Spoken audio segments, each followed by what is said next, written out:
আমাদের ব্যক্তিগত জীবনের সমস্যা মানুষের পক্ষ থেকে আসছে, পরিবারের সমস্যা দেখবেন মানুষের মস্তিষ্ক প্রসূত সমস্যা, সমাজের সমস্যা সমাজে আল্লাহর বিধান শাসন বাদ দিয়ে যখন মানুষের বিধান শাসন চাপিয়ে দিয়েছেন তখন এই সমস্যা সৃষ্টি হয়েছে। পলিটিক্যাল লাইফের সমস্যা একই সিস্টেম, গ্লোবালি সমস্যা একই কারণ। আর অর্থনীতিতে সমস্যা আল্লাহর দিয়ে হেদায়েত বাদ দিয়ে সুদ চালু করেছেন, এখন আর প্রগতি হবে না, এখন খালি প্রভার্টি এবং ডেস্টিটিউশন হবে, অধঃপতনে অতল তলে যাবে মানুষ। তো সমস্যার জার বা উৎস হচ্ছে মানুষ। তবে আল্লাহ পাক বলেছেন 4টা গুণ যারা অর্জন করতে পারবে তারা এই ক্ষতি থেকে বেঁচে থাকবে। সুসংবাদ, 4টা গুণ একই সাথে, এমন না 2টা আছে 2টা নাই, এমন না 3টা আছে 1টা নাই, 4টা গুণই যারা অর্জন করতে পারবে আল্লাহ বলছেন যে এরা ওই ক্ষতি থেকে মুক্ত থাকবে ইনশাআল্লাহ। ক্ষতিমুক্ত থাকবে মানে হচ্ছে ইনশাআল্লাহ তারা জান্নাতে যাবে। কি সেই 4টা গুণ? আল্লাহ পাক বলছেন ইল্লাল্লাযীনা আমানু, যারা ঈমান এনেছে। প্রথম কাজ কি? যারা ঈমান নিয়ে এসেছে। 2 নাম্বার ওয়া আমিলুস সলিহাত, সৎ আমল সম্পাদন করেছে। ওয়া তাওয়াসাউ বিল হক, পরস্পরকে হকের দাওয়াত দিয়েছে। ওয়া তাওয়াসাউ বিস সবর, এবং পরস্পরকে ধৈর্যের উপদেশ দিয়েছে। তাহলে আমরা বুঝতে পারছি যে আমাদেরকে প্রথম যে কাজটা করতে হবে সেটা হচ্ছে ঈমান। দুঃখের বিষয় হচ্ছে যে আমাদের শিক্ষিত সমাজকেও যদি আজকে জিজ্ঞাসা করা হয় যে ঈমানের ভিত্তি কয়টা, তারা বলতে পারে না। তাদের নাম কিন্তু আব্দুল্লাহ, আব্দুর রহিম, আব্দুর রহমান, তারা বছর বছর হজ করে, উমরাও করে। যদি বলেন হুজুর ফরজ কয়টা, বলতে পারে না। ইসলামের ভিত্তি কয়টা, আর কান কয়টা, বলতে পারে না। কোরআনে কয়টা সূরা আছে সেটাও বলতে পারে না। আর যদি ভুলে জিজ্ঞেস করে ফেলেন যে এই সূরাতে কি বলা হয়েছে বা এই আয়াতটা কোন সূরায় আছে, তাহলে তো মাথার মধ্যে আকাশ ভেঙে পড়বে আর কি। এদিকে মাশাআল্লাহ তার ডিগ্রি আছে, এসএসসি, ইন্টার, এইচএসসি, এদিকে আপনার অনার্স, মাস্টার্স, হ্যাঁ, এমবিএ, বিবিএ, ডক্টরেট সব করা আছে মাশাআল্লাহ, এই বেসিক জিনিসগুলো জানে না। এই জন্য এগুলো নিয়ে আবার কথা বলতে হয়। এটা দুঃখজনক যে ঈমানের পিলার নিয়ে আবার কথা বলতে হচ্ছে। সমাজটা এমনই চলছে এখন। ঈমানের পিলার 6টা। প্রথম কাজ ঈমান। ঈমান মানে হচ্ছে বিশ্বাস। কিসে বিশ্বাস করব? হাদিসে জিবরিল পড়লে দেখবেন, আজকে ব্যাখ্যা করার সময় নেই, আমি শর্ট করে বলছি। হাদিসে জিবরিল খুললে দেখবেন নবী সাল্লাল্লাহু আলাইহি সাল্লামকে জিবরাইল আলাইহিস সালাম প্রশ্ন করেছিলেন ঈমান কাকে বলে, আখবিরনি আনিল ঈমান। তিনি 6টা পিলারের কথা বলেছেন, 6টা। 1 নাম্বার হচ্ছে আল্লাহ বিশ্বাস করা। 2 নাম্বার হচ্ছে ফেরেশতাগণের প্রতি বিশ্বাস। 3 নাম্বার আসমানি কিতাব সমূহের প্রতি বিশ্বাস। 4 নাম্বার নবী রাসূলগণের প্রতি বিশ্বাস। 5 নাম্বার পরকালের জীবনের প্রতি বিশ্বাস। এবং 6 নাম্বার তাকদীর, ভাগ্যের ভালো মন্দের প্রতি বিশ্বাস। এই 6টা পিলারের প্রতি যে ব্যক্তি মন থেকে বিশ্বাস করে, মুখে স্বীকৃতি দেয় এবং কাজে বাস্তবায়ন করে, তাকে বলা হয় মুমিন। আবার বলছি, এই 6টা পিলারকে যে ব্যক্তি মনে বিশ্বাস করে, হৃদয় থেকে বিশ্বাস করে, মুখে স্বীকৃতি দেয় এবং কাজেও বাস্তবায়ন করে, তার নাম হচ্ছে মুমিন। যে ব্যক্তি মনেও বিশ্বাস করে না, মুখে স্বীকৃতিও দেয় না, কাজও করে না, এর নাম কাফের। যে ব্যক্তি মনে বিশ্বাস করে না কিন্তু মুখে স্বীকৃতি দেয় আর কাজও করে না, এর নাম মুনাফিক। আমি কি বুঝাতে পারলাম? এই হলো ক্লাসিফিকেশন। আবার কিছু মানুষ মনে বিশ্বাস করে, মুখে স্বীকারও করে কিন্তু কাজ করে না, এদেরকে বলা হয় জালেম, ফাসিক। একটা বিষয়কে কেন্দ্র করে অনেকগুলো হুকুম চলে আসে আর কি। আমাদের কাজ হবে এই 6টা পিলারকে হৃদয় থেকে বিশ্বাস করা, মুখে স্বীকৃতি দেয়া এবং তদানুযায়ী কাজেও বাস্তবায়ন করা। শুধু বললেই হবে না যে আমি মুসলিম, আমি মুমিন, আপনাকে কাজেও বাস্তবায়ন করতে হবে। অনেকে বলে আমি নামাজ পড়ি না, তাতে কি হয়েছে, আমার ঈমান একদম পাক্কা মজবুত আছে। কথাগুলো আমরা শুনি, দুঃখজনক। তো এটা ঈমান নয় ভাই। ঈমান আনতে হলে আপনাকে কাজেও বাস্তবায়ন করতে হবে। আপনার জন্য ঈমানের সবচেয়ে জাজল্যমান দৃষ্টান্ত হচ্ছে নবী সাল্লাল্লাহু আলাইহি ওয়াসাল্লাম। তিনি ছিলেন সবচেয়ে উঁচু স্তরের মুমিন। তার জীবনটা আপনি দেখেন, তার সিরাতটা পড়েন, তিনি যেভাবে চলেছেন আপনাকে সেভাবেই চলতে হবে। এটাই সুন্নাহ, এটাই উসওয়াতুল হাসানাহ। একটা বিষয় আপনাদের দৃষ্টি আকর্ষণ করবো, দেখুন ঈমানের এই 6টা পিলার, এই 6টা পিলারকে কিন্তু আপনি বিজ্ঞান দিয়ে, যুক্তি দিয়ে, দর্শন দিয়ে প্রমাণ করতে পারবেন না। আজকালকার যে এডুকেশন সিস্টেম, পড়াশোনার সিস্টেম, এখানে শেখানো হয় যে জ্ঞান হচ্ছে সেটাই পরীক্ষা নিরীক্ষা পর্যবেক্ষণের মাধ্যমে যেটা সিদ্ধান্তে উপনীত হওয়া যায়, সেটাই হচ্ছে জ্ঞান। এই কথাটা যুবকরা ভালো বুঝতে পারবে। এখন আল্লাহকে ল্যাবরেটরিতে প্রমাণ করা যাচ্ছে না, অতএব আল্লাহর অস্তিত্ব নাই। মালায়েকাকে ল্যাবরেটরিতে প্রমাণ করা যায় না, যুক্তি দিয়ে, বিজ্ঞান দিয়ে, দর্শন দিয়ে প্রমাণ করা যায় না। অতএব মালায়েকার কনসেপ্ট বাদ। নবী রাসূলকে আমরা দেখি নাই, বিশ্বাস করা যাচ্ছে না, কারণ আনসিন কোনো কিছুকে আমরা বিশ্বাস করব না। তারপরে তাকদীর, তাকদীর আবার কি জিনিস? এ তো দেখাও যায় না, ছোঁয়াও যায় না, স্পর্শ করা যায় না, পরীক্ষাগারে প্রমাণ করা যায় না, অতএব এটাকে বিশ্বাস করা যাবে না। তারপরে আপনার ওই যে পরকালের জীবন, কবরের আযাব, জান্নাত, জাহান্নাম, এগুলো আমরা দেখি নাই, পরীক্ষা নিরীক্ষা, বিজ্ঞান, দর্শন, যুক্তি দিয়ে এগুলোকে প্রমাণ করা যায় না, অতএব এগুলো বাদ। এই একটা কারণেই, এই জ্ঞানের ভিত্তির পার্থক্যের কারণেই আজকের এই সিস্টেম সেকুলার। তাদের জ্ঞানের উৎস হচ্ছে পরীক্ষা নিরীক্ষা, পর্যবেক্ষণ, প্রমাণ হলে তারপরে জ্ঞান নিব। আর আমাদের জ্ঞানের ভিত্তি হচ্ছে আল্লাযীনা ইউমিনুনা বিল গায়বি, যারা অদৃশ্যে বিশ্বাস করে। আল্লাহকে দেখি নাই, বিশ্বাস করি। রাসূলগণকে দেখিনি, বিশ্বাস করি। ফেরেশতাগণকে দেখেছি, দেখি নাই, বিশ্বাস করি। আসমানি কিতাব একটাও দেখেছেন আগেরগুলা? দেখেন নাই, বিশ্বাস করতে হয়। তাকদীর দেখেছেন কখনো? তাকদীর বিশ্বাস করতে হয়। পরকালের জীবন, মৃত্যু, কবর, হাসর নাসর, কবরের আযাব দেখেছেন? বিশ্বাস করতে হয়। আমাদের বিশ্বাসের ভিত্তি হচ্ছে গায়েব। আর ওই পশ্চিমা সভ্যতা এবং তার যত দোসর আছে সারা ওয়ার্ল্ডে, তাদের জ্ঞানের ভিত্তি হচ্ছে পরীক্ষা নিরীক্ষা, যুক্তি, বিজ্ঞান আর দর্শন। এই জায়গায় একটা শেকড়ের পার্থক্য আছে ওদের সাথে আমাদের। এই কারণে ওরা গডলেস ওয়ার্ল্ড, আল্লাহহীন একটা সভ্যতা। আর ওই সভ্যতার কার্বন কপি এখন সমস্ত মুসলিম দেশে, প্রতিটা মুসলিম কান্ট্রিতে এখন সেই সভ্যতাই চলছে। আর আমাদের ছেলেমেয়েরা যে এডুকেশন সিস্টেমে পড়াশোনা করছে, এটা ওই গডলেস এডুকেশন সিস্টেম। ওরা কখনোই গায়েবে বিশ্বাস করবে না। ইভেন তারা কখনো ইনশাআল্লাহ কথাটাও বলবে না। ইনশাআল্লাহ বললেও আপনি মৌলবাদী হয়ে যাবেন। ব্যাপারটা এরকম আর কি। যাই হোক, ঈমানের এই 6টা পিলার। আমাদের কাজ হবে মনে বিশ্বাস করা, কাজে বাস্তবায়ন করা আর মৌখিক স্বীকৃতি দেয়া। 2 নাম্বার, ঈমানের পরপর যে কাজটা, সেটা হলো ওয়ামিলুস সলিহাত, আমলে সলেহ করতে হবে, সৎ আমল করতে হবে। এখন আমলে সলেহ এর সংজ্ঞাটা কি? সহজ কথায় সংজ্ঞা হচ্ছে, আল্লাহ পাক তার পাক কালামের মধ্যে, কোরআনুল কারীমের মধ্যে এবং নবী সাল্লাল্লাহু আলাইহি ওয়াসাল্লাম হাদিসের কিতাবগুলোর মধ্যে যত ভালো কাজ করতে বলেছেন সবই আমলে সলেহ। আল্লাহ এবং তার রাসূল সাল্লাল্লাহু আলাইহি ওয়াসাল্লাম কোরআন এবং হাদিসে যত ভালো কাজ করতে বলেছেন সবই আমলে সলেহ। ফর এক্সাম্পল, সালাত, 5 ওয়াক্ত সালাত আপনার আমলে সলেহ। আপনি যাকাত দিবেন সামর্থ্য হলে, আমলে সলেহ। সামর্থ্য হলে আপনি হজ করবেন, উমরা করবেন, আমলে সলেহ। রমাজানে সওম রাখবেন, আমলে সলেহ। ইভেন আপনি আপনার স্ত্রীর সাথে হাসি মুখে কথা বলছেন বা তার সাথে আপনি যে মিলিত হচ্ছেন দোয়া পড়ে, সেটাও আমলে সলেহ। বাথরুমে ঢুকছেন, দোয়া পড়ে, এটাও আমলে সলেহ। ঘুমাচ্ছেন, বিসমিল্লাহি আল্লাহুম্মা বিসমিকা আমুতু বলে, এটাও আমলে সলেহ। একজন মুমিন ভাইয়ের সাথে হাসি মুখে কথা বলছেন, সেটাও আমলে সলেহ। আপনি জুমার নামাজ পড়তে আসছেন, প্রতি পদক্ষেপ ফেলে ফেলে আসলেন, এগুলো আমলে সলেহ।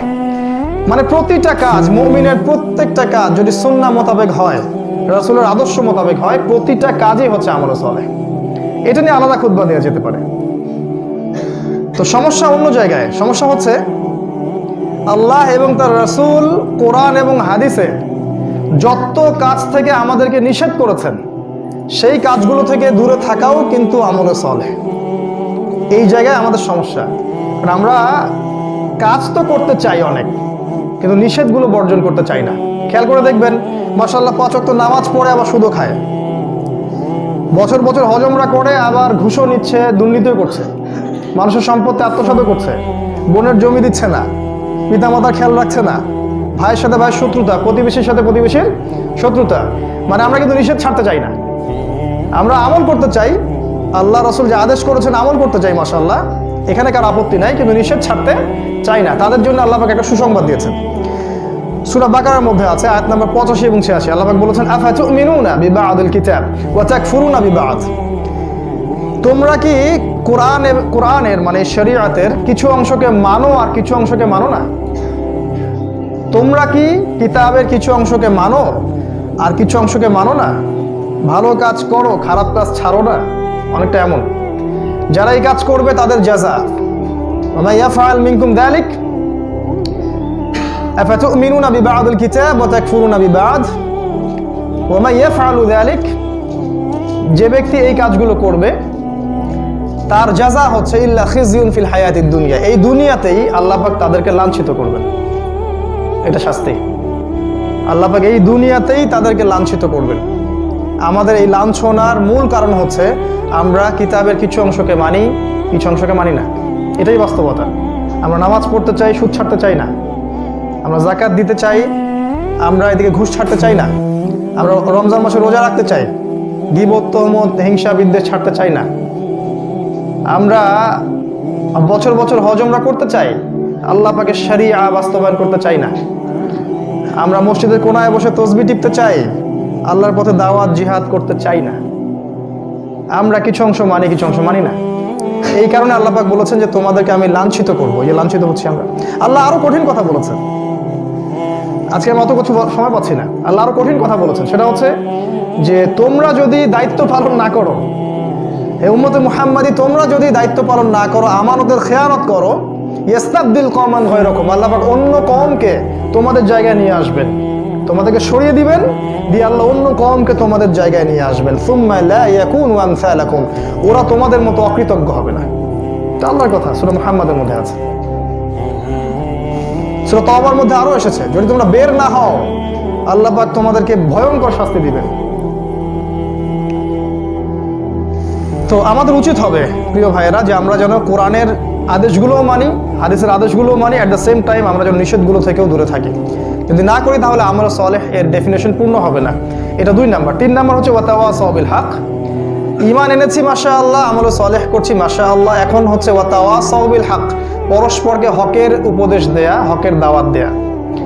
তো হকের দাওয়াত দেওয়ার জন্য আগে জানতে হবে যে হকটা কি জিনিস।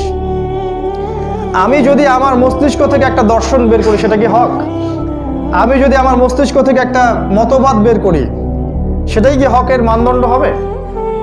আমি যদি নিজের মন গড়া একটা সংবিধান রচনা করি, এটাই কি চূড়ান্ত হক? হকের সংজ্ঞাটা আসলে কি? সংজ্ঞাটা আপনি পাবেন কোরআনে। কোরআনকেই কথা বলতে দেন যে কোরআন কি বলে। কোরআন বলেছে সূরাতুল কাহফের মধ্যে আয়াত নাম্বার 24 থেকে 29 এ পর্যন্ত পড়বেন। আল্লাহ পাক বলেছেন ওয়াকুলিল হাক্কু মির রাব্বিকুম, হে নবী আপনি বলে দিন যে হক সেটাই যেটা তোমার রবের পক্ষ থেকে নাজিল হয়। সুবহানাল্লাহ। হক সেটাই, সত্য সেটাই যেটা তোমার রবের পক্ষ থেকে নাজিল হয়। ফামান শাআ ফালিউমিন, যার ইচ্ছা হয় সে ঈমান নিয়ে আসুক, ওয়ামান শাআ ফালিয়াকফুর, যার ইচ্ছা হয় সে অস্বীকার করুক। আল্লাহ পাক জোর জবরদস্তি করবেন না। ইন্না আ'তাদনা লিয-যালিমিনা নারা, যারা অস্বীকার করবে আমি ওই জালেমদের জন্য পরকালে আগুন প্রস্তুত করে রেখেছি। দুনিয়াতে হয়তো আমি ছাড় দিব, পরকালে আমি ছেড়ে দিব না।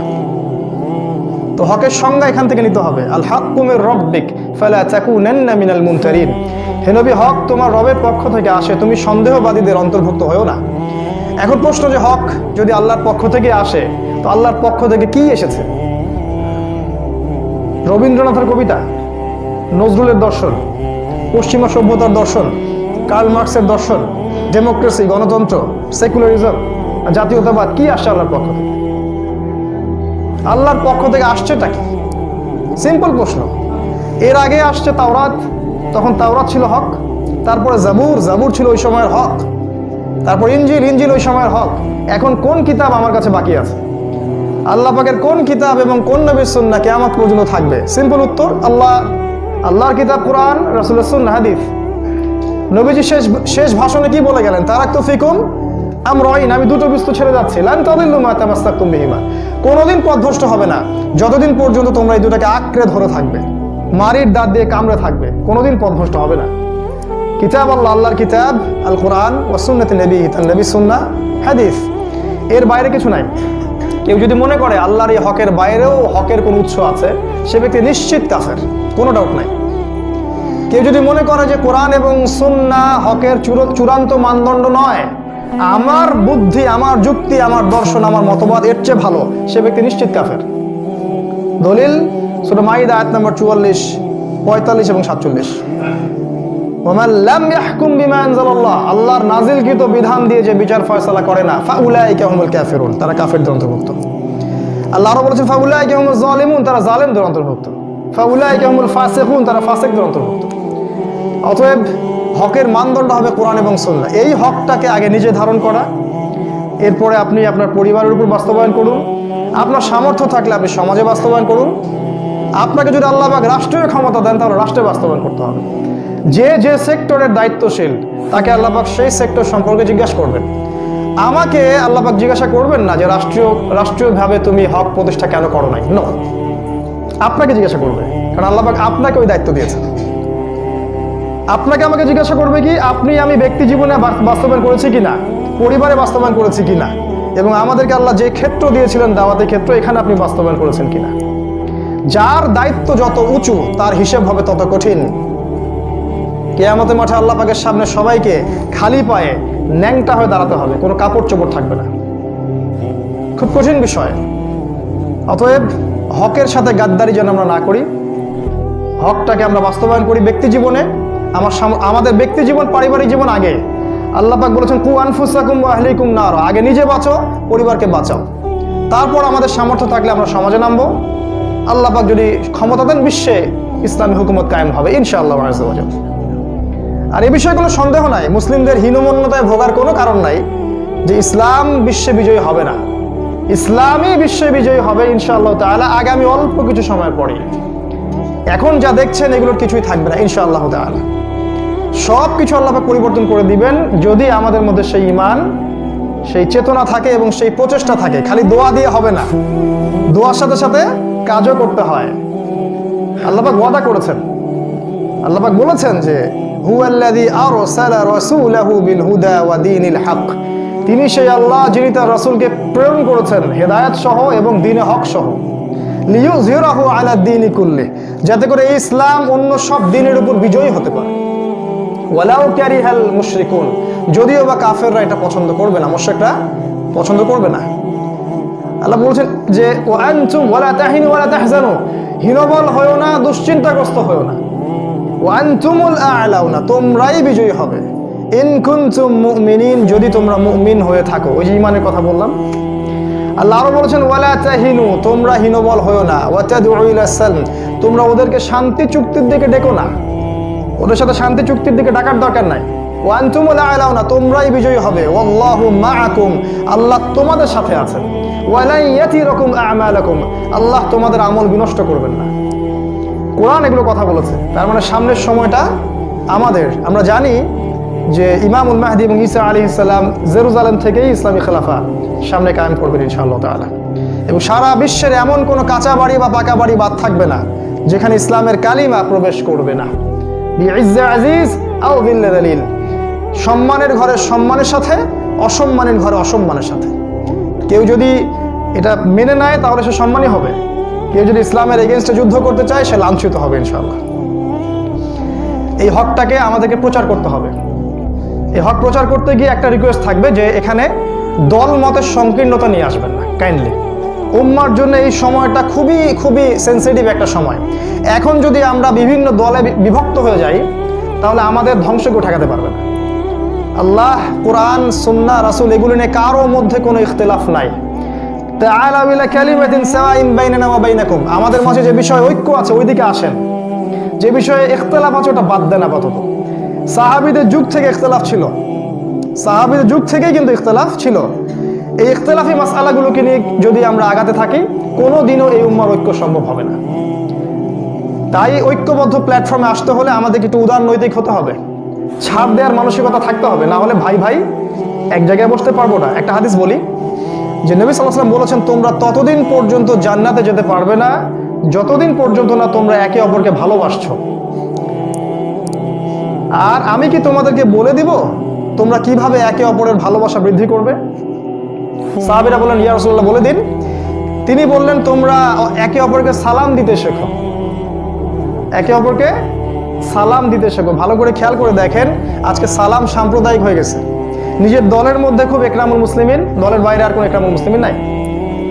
আমার দলের মানুষকে আমি খুব সালাম কালাম দিচ্ছি, আর আমি যে মানহাজ বা যে মাযহাব বা যে দল করি না ওটার বাইরের মানুষকে আমি সালাম কালামও দিচ্ছি না, মুসলিম মনেই করছি না।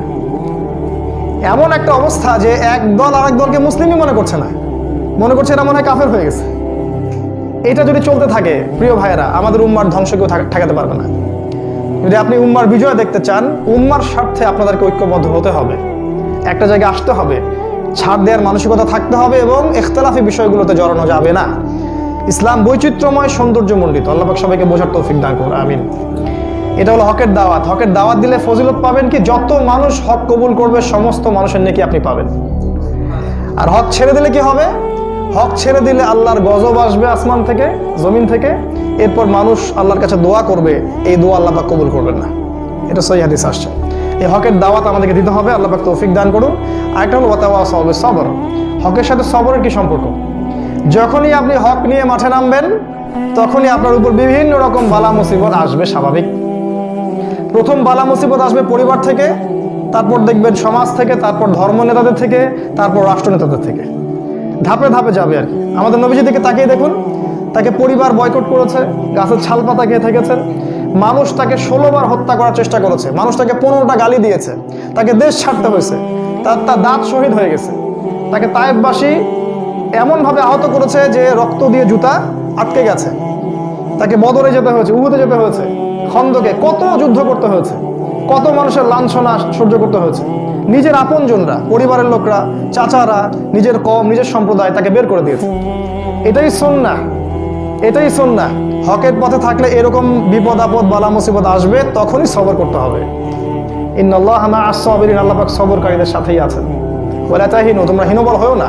ইন্নাল্লাহা মা'আস সাবিরিন, আল্লাহ পাক সবরকারীদের সাথেই আছেন।